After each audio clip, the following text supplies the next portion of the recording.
Everybody booty. I know. Родни Стоц се роден и израснал во еден од најсиромашните делови на Вашингтон. Кога бил мал, татко му бил убиен, а мајка му била зависна од дрога.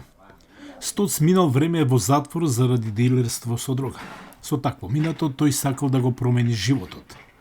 Во новиот живот голема улога имала Сузана Шумейкер, која го води центарот Алмун Рапор во Бојц, Мериленд, на околу 40 км северно од американскиот главен град.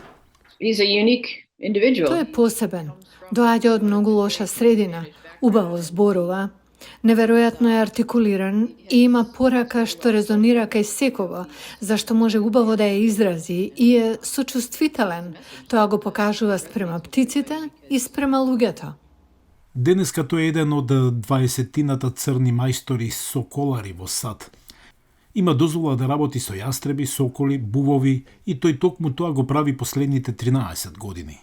So I trap wild birds, hunt them all winter long. Правам замки за птиците, ги чувам цела зима, потоа ги ослободувам на пролет. Земаме птици што се удрени од возила или труени, 99% се повредени од човек. Ветерници, мрежи, нешто што ги повредило, а птицата не е способна сама да најде храна, така завршува овде со нас. Во моментов Стот се грижи за црвено опашест орел, 5 јастреби Харис, 1 був и мршојадец меѓу другите. На птиците им дава имиња на луѓе кои му се драги, некои од нив починати. 2 женки соколи се викаат Нени и Глорија, како неговите тетки, друга е Агнес, како пријателката Агнес Никсон, американска писателка и продуцентка.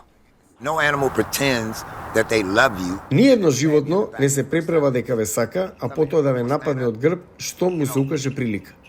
Дојди овде. Сакаш да стоиш, симни се од рака. Сега качи се. Таа љубов му го променила животот на Родни и вели дека го променила животот на тие што тој ги сака. Seeing my mother happy before she died. Ја видов мајка ми стрекна пред да умре. Кога порано доаѓав кај неа да ја посетам, имаше загрижен израз на лицето, секогаш гледаше прекурамо дали ќе види оружје. Стоц неодамно објави мемоар, насловен како Птица брат, каде ја раскажува приказната за моќта на природата, во лекување на душата и за длабоката врска со птиците грабливки.